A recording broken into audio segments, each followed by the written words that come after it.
Hey there, Twisters, and welcome, hockey fans, to my 2022 Stanley Cup Final Preview. So in this video, I'm going to break down this matchup between the Colorado Avalanche and the Tampa Bay Lightning, really telling you guys everything I think you need to know out there heading into this series. And certainly this will help you guys if you're just catching up with the NHL, if you don't follow hockey regularly. So this is your place to get all of that information. So the way that I'm going to break this down, first of all, a quick explanation of the Stanley Cup Final format for those of you who are newer to the sport. Second of all, a playoff profile for both of these two teams. So I'll describe what sort of team they are, their sort of profile, how they got to this point to reach the Stanley Cup Final, who are the big name players on those teams, and then we're going to actually break down this matchup by position. So we'll look at the forward groups, we'll look at the defensemen, and then we'll look at the goaltending, and then I have some overall final thoughts and my overall outlook on this series. Now, I already conducted a poll with our subscribers out there. Who do you think is going to win the Stanley Cup Final?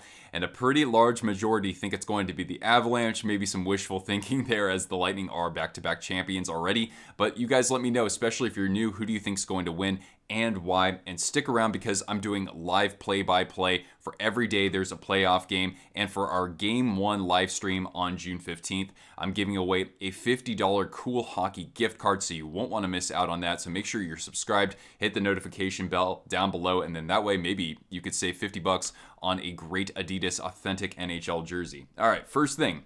Quick reminders for those of you who are not so familiar with the NHL or the playoff format, and for those of you who are more experienced, maybe skip ahead by a minute. I'll put the timestamp down below. All right, so this is a best of 7 series, so the team that wins the Stanley Cup has to win 4 out of 7 games. It doesn't matter by the margin of victory or anything like that. Once a team wins those 4 games, the Stanley Cup Final is over. The regular season rules apply except for one key rule, which is overtime. So in the regular season, it's 3-on-3, and if it's still a tie, it goes to a shootout. Whereas with overtime in the playoffs, it's 5-on-5, just like regulation. Each overtime period will last as long as 20 minutes unless a team has scored a goal. So it's completely sudden death. As for the Stanley Cup Final schedule, so the Avalanche are the team with home ice advantage because they had the better regular season record. So the way that this breaks down, Games 1 and 2 for the final, June 15th and June 18th, will be in Denver. Games 3 and 4 are in Tampa. Those are June 20th and 22nd. And then, if necessary, Games 5 through 7 alternate between the two cities. So Game 5 would be in Denver on June 24th. Game 6 would be in Tampa on June 26th. And then Game 7 would be in Denver on June 28th. Let's get into the playoff profiles for each team. We'll start with the Avalanche. So they were expected to get to this point for the past couple of seasons. They did fall a little bit short in the playoffs, but here they are. One reason is because they are incredibly fast, maybe the fastest team in the NHL with how they play at that pace, with guys like Nathan McKinnon, one of the forwards, and also Kale Mccarr, an elite defenseman. We'll talk about those guys shortly enough. They were one of the highest scoring teams in the NHL, but they also play pretty responsibly in their own end. They have good role players in the forward group, and their defensemen can also play pretty responsibly in their own end. And because they play in Denver at a mile high, they usually have one of the best home ice advantages in the NHL. However, it's actually on the road where they've been at their best in the postseason. They're so far 7-0 away from Denver. So how did they get to this point this year? Well, first of all, they swept the Nashville Predators in the first round. So when you sweep someone, you win 4 games in a row. So it was 4-0 there. Then they won in 6 games against the St. Louis Blues in the second round. And then in the Western Conference Final, they swept the Edmonton Oilers 4-0, and they defeated 2 of the most elite talents in the NHL in Connor McDavid and Leon Draisaitl. For the Avalanche, this is their first trip to the Stanley Cup Final since 2001. Back then, they beat the New Jersey Devils in 7 games in a very historic, iconic moment, especially for Ray Bourque. And then they also appeared in the final in 1996 when they first moved from Quebec City to Denver, and they beat the Florida Panthers. Actually, they swept them in 4 straight games. Now, I picked 3 big-name players here, but for both of these teams, you could really name 6 or 7 of them who are absolutely elite-level players, but we'll focus on 3 for each team. I think for the Avalanche, it starts with Kale Mccarr, maybe the most skilled defenseman we have seen in the NHL since Paul Coffey back in the 1980s and 1990s. I ran a poll for our community earlier, and I said, all right, who's been the MVP so far in the playoffs for the Avalanche, and an overwhelming majority of you said it is the young defenseman Kale Mccarr. So in 14 games, he has 5 goals and 17 assists for 22 points. So that's well over a point and a half per game. That's second among defensemen, but he's played a lot fewer games than somebody like Adam Fox, who is out in front in first. 14 of his 22 points have come at even strength, 5-on-5 or 4-on-4. 8 of them have come on the power play. He is absolutely one of the most deadly players in the NHL with the man advantage. And certainly it's not just his puck distribution. He also has a fantastic shot. And then he's also first in average time on ice in the playoffs among defensemen who have played 2 rounds or more. All right.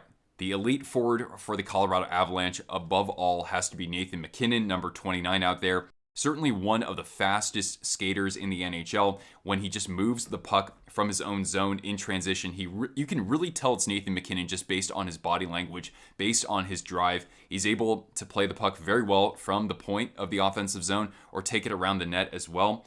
He has scored 11 goals and 7 assists for 18 points in 14 games. He's tied for second in the playoffs in goals, and he already has 82 shots on goal in just 14 games. That is by a country mile the best in the NHL so far. And he's been very consistent as well. In 12 of 14 games, he's had at least a goal or an assist. And the third forward that I want to call out here is center Nazim Kadri. Now, he could certainly miss the first couple of games in this series, but he should be able to return from thumb surgery. It's looking fairly optimistic that he comes back at some point. He's played in 13 games. Really, it's been 12 because he was injured early in that 13th game.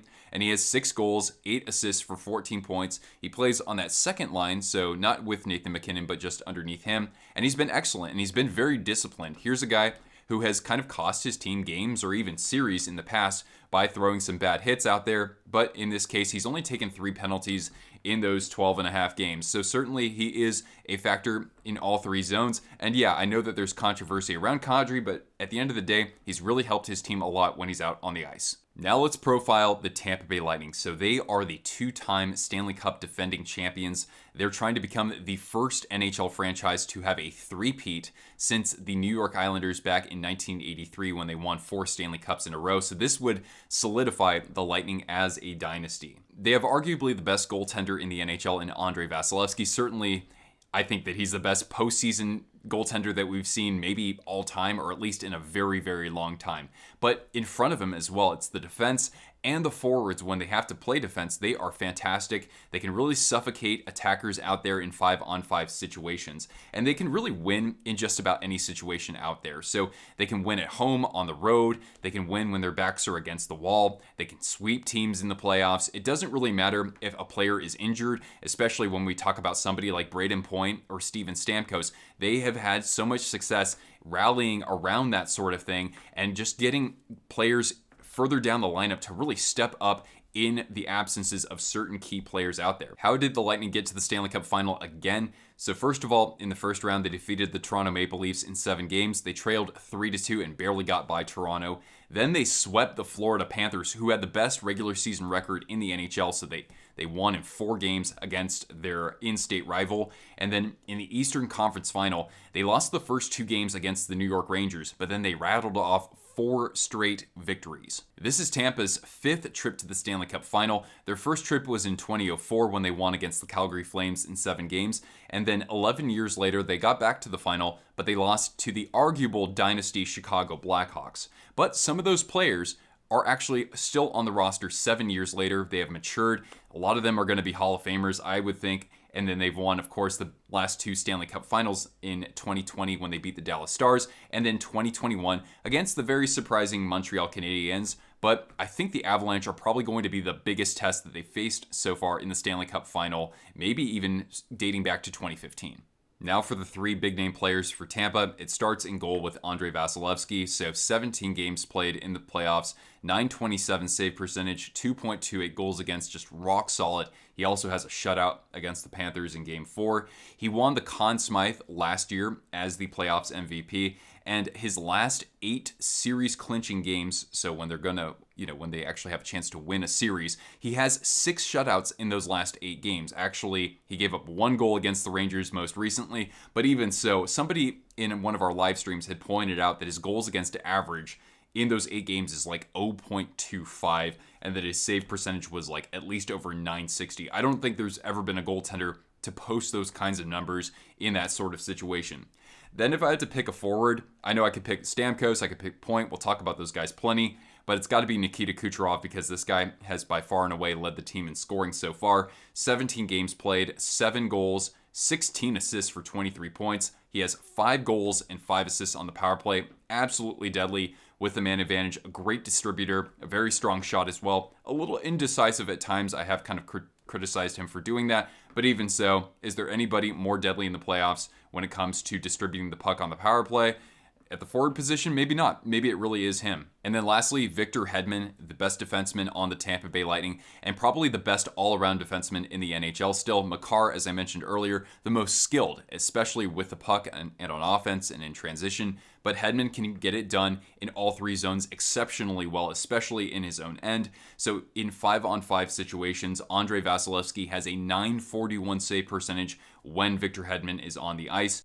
In 17 games in the playoffs, he also has 2 goals and 12 assists for 14 points, so he is contributing offensively. And this guy has also won a Conn Smythe, just like Vasilevskiy. Hedman won his in 2020 against the Stars. All right, now let's break down this matchup in terms of positions. So we'll start with forwards, then we'll go to defensemen, and then goaltending. So forwards, we'll start with the Avalanche. I already talked about Nathan McKinnon. He usually plays on a line with captain Gabriel Landeskog, pretty good at parking himself in front of the net. And also Valeri Nichushkin, a very good two-way forward who had kind of a breakout season. Beneath them, you're going to have Miko Ronton, a guy who used to play on that top line, but over the course of the playoffs, he's played a lot on that second line, and I think that he is going to be a key factor if the Avalanche want to win this Stanley Cup, because really with Nazim Kadri potentially out, it's going to be up to him to generate a lot of offense on that line. You have somebody out there as well like Artturi Lehkonen, who really helps with keeping possessions alive in the offensive zone. He's been incredibly clutch as well. He has 3 game-winning goals so far in these playoffs. That's tied, I think, for the lead.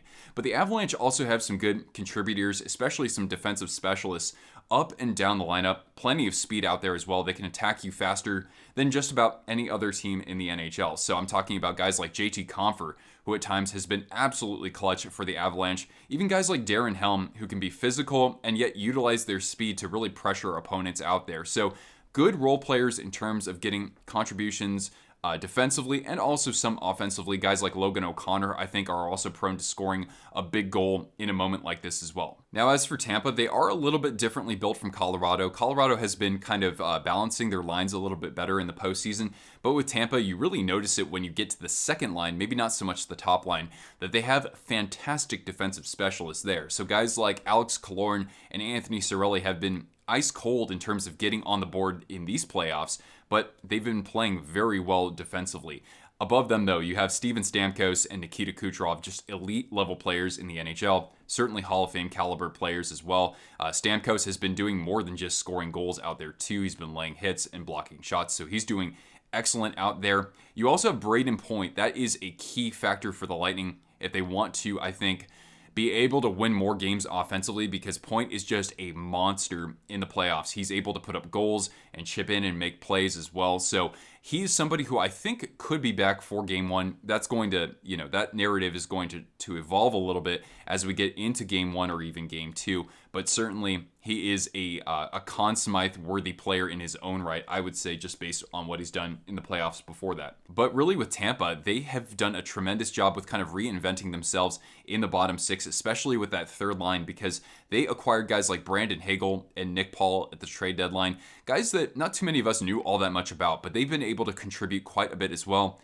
Guys like Nick Paul winning key faceoffs, or even Pierre-Edouard Bellemare, who was picked up in the offseason, being able to generate some speed and frustrate opponents as well defensively. So they've been very good. They've scored some clutch goals as well. Guys like Corey Perry have stepped in when Brayden Point has been injured and has helped the Lightning excel a lot on the power play. So, man, Tampa is just a team that can find a lot of ways to beat you. Pat Maroon, I can't discount him as well. He's won the last 3 Stanley Cups, and he has a chance at a 4th consecutive. That would be incredibly rare in this modern era. The last guy to do that was Chris Kunitz. but really a guy who can frustrate you a lot with how he plays in front of the net and irritates goaltenders. Now let's talk about the defensive makeup for both of these teams. So the Colorado Avalanche, they are just an absolute spectacle on defense. It all starts with Kale Mccarr, who I certainly mentioned earlier. His defensive partner, Devon Toews, he could be a number one defenseman on many other NHL clubs as well. An excellent defender in his own end, but he can also attack pretty darn well. You really will notice this with the Avalanche, whether it's, Mccarr, Toews, Bowen Byram, the young defenseman, or even Josh Manson. They like to jump into the play, cycle the puck around the net, and they've scored some key goals themselves here in the playoffs. So I would certainly not put it past you to really watch for the defensemen in the offensive zone. How do they activate? How do they actually jump up in transition and lead rushes out there? They are so much fun to watch. But at the other end of things, even though they lost Sam Girard, a fairly good shutdown defenseman in his own right, I think that Eric Johnson, I think those guys have played very well in those roles for the Avalanche and help kind of bolster them on the backside, while those guys like Byram and Manson even can take some chances out there as well. So I think they've done really nicely. As a result of the Avalanche doing a great job of cycling the puck with their speed and really hemming teams in their own zone, I think that's one reason why they're only surrendering 28.2 shots per game at the other end, because they've been able to hang on to the puck so well. Now, as for the Tampa Bay Lightning, they play a little bit differently on defense. I already talked about Victor Hedman. His partner out there, Eric Chernak, is an excellent shutdown defenseman in his own right. You have Ryan McDonough, who has just been an absolute force for them ever since he joined the team. A guy who's already blocked 50 shots in 17 games. He lays hits out there. He's very physical, even though he's not the biggest defenseman out there. Helps a lot with the penalty kill. Jan Ruta has filled in fairly nice. Zach Bogosian has had some key offensive moments, strangely, in the conference final. That's what I think about. And then he's joined by Mikhail Sergachev, who is a little turnover prone, I will say, but he offensively activates fairly well, in addition to Victor Hedman, who I talked about already. So overall, it's a defensive-minded team first and foremost, but they are able to get a couple of offensive contributions here and there. But one thing that really stands out to me about the Tampa Bay defense is how well they play in front of their own net. They do a great job of clearing out the net front traffic that opponents are trying to generate out there. And, when Vasilevskiy has a rebound, they do a good job of knocking the puck and clearing it out of their zone. So, fantastic job there in terms of just being fundamentally defensively sound. And as I mentioned earlier, you do have lots of forwards out there who aren't afraid to block shots. Now let's talk about the goaltending for both of these teams. So we'll start with Darcy Kuemper of the Avalanche. He's played 10 games because he has been a little bit banged up in the postseason. He has an .897 save percentage and a 2.65 goals against average. So certainly he is getting healthier right now, but up until now, he hasn't quite been himself exactly. His quality of play hasn't been to the level that I've seen in previous years. He's even helped win a playoff series with a team like the Arizona Coyotes a couple of years ago. But Darcy Kuemper hasn't looked like the true number one that I've seen him in the past. Pavel Francouz has been his backup, and in 6 games, he's started 4 of them. He has a .906 save percentage and a 2.86 goals against average. He does have a shutout, though, but Francouz, he's been serviceable. I wouldn't really, credit him for being much better than that, frankly. But really, with these 2 goaltenders, I think that maybe they're good enough to keep you in a series, but I don't think they're good enough to win a series. Maybe win a game, but that's about it. Whereas at the other end of the ice, this time, they're facing a fantastic goaltender in Andrei Vasilevskiy. I already talked about him plenty, but what I'll point out is that he's played every game so far since the 2020 playoffs. John Cooper, the head coach there, he hasn't pulled Vasilevskiy for the backup in any of those games. So this guy is not just a workhorse, but he's able to just shut teams down and just really be rock steady, especially when the team has their backs against the wall. So Vasilevskiy, he really can't go wrong. Now, his backup is Brian Elliott. He had a serviceable regular season, but really, if Vasilevskiy went down, I think Tampa would kind of be in trouble. However, again, Vasi has been healthy throughout the last 3 playoff runs of theirs, and so that has to you have to credit the defense in front of him for being able to keep out bodies from colliding with him. So certainly Vasi has what he needs going into this Stanley Cup final. And just some final thoughts here to kind of wrap up our preview.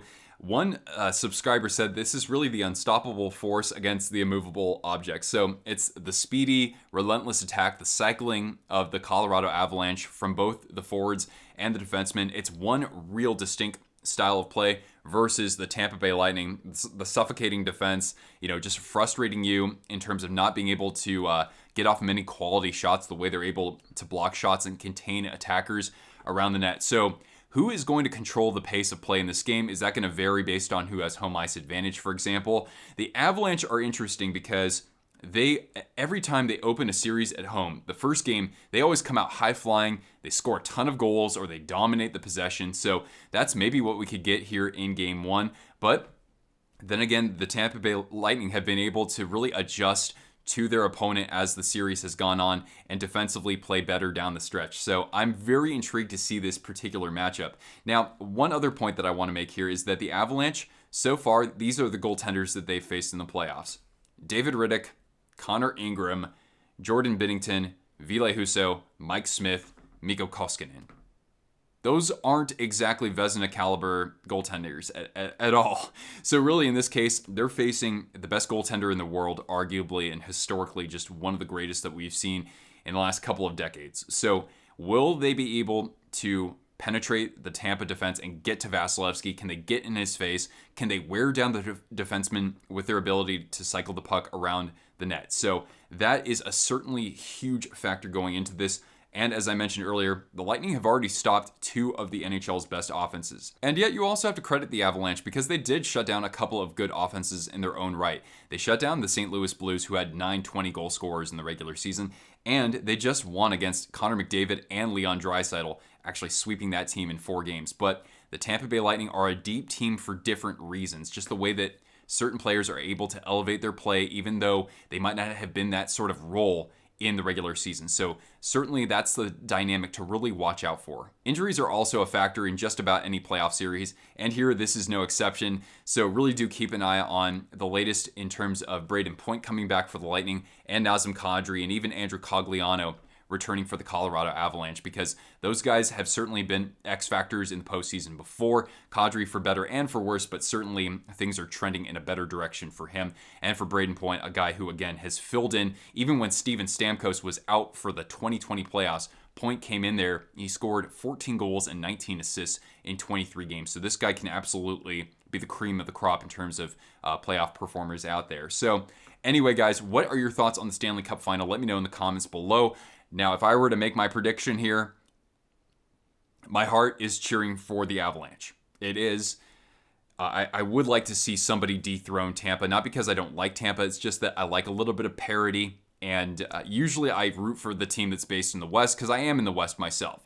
So anyway, I'm just really excited that we have this matchup between these two teams because we've been kind of clamoring for it the last couple of years. But although my heart is with the Colorado Avalanche, I would say that my head is more siding with Tampa here. Not that sweeping the Oilers in the conference final isn't impressive. It really is. But Tampa has they've almost come back from the dead. They looked like a completely different team in that first round against the Maple Leafs until we got to Game 6. And then Andrei Vasilevskiy has been incredible. The defense in front of him, I think, has been even better, honestly. And if you get Brayden Point back, then that just gives you another way that you can beat teams out there. The Avalanche power play is deadly. And I am concerned about Tampa considering they looked pretty soft on the penalty kill against the New York Rangers. But they've been very disciplined through the course of these playoffs. And if you're not generating enough even strength, if the Rangers are able to contain Landeskog and others in front of the net there, then yeah, the Avalanche or any team that Tampa faces can get frustrated because of that. Tampa just shut down 2 of the best offenses that we've seen in the NHL in recent history, in Florida and also against the Toronto Maple Leafs. And the Rangers, they're no slouch either. So I would pick Tampa to win this series. I think that they ultimately get this done. They might get blown out 6-1 in Game 1. I would not be surprised about that whatsoever. But if I were to bet on this, I would say Tampa wins this. And I wouldn't want to say the Avalanche wouldn't take this to any fewer than 7 games. So I would say Tampa in 7. But it is kind of a coin flip here. But anyway, guys, comment down below and let me know your thoughts. And again, stick around for all of our live streams, play-by-play, through every single game of the Stanley Cup Final, including Game 1. We'll be giving away that $50 Cool Hockey gift card so somebody out there can save $50 on an Adidas NHL jersey. Anyway, guys, I hope that you enjoyed this video. If you did, please show your support with a thumbs up and subscribe if you're new here because we have lots of fun content and live streams, not just now, but through the offseason and beyond. Thank you, Twisters, so much for tuning in. Once again, I'm Nick. I'll catch you later. Ciao.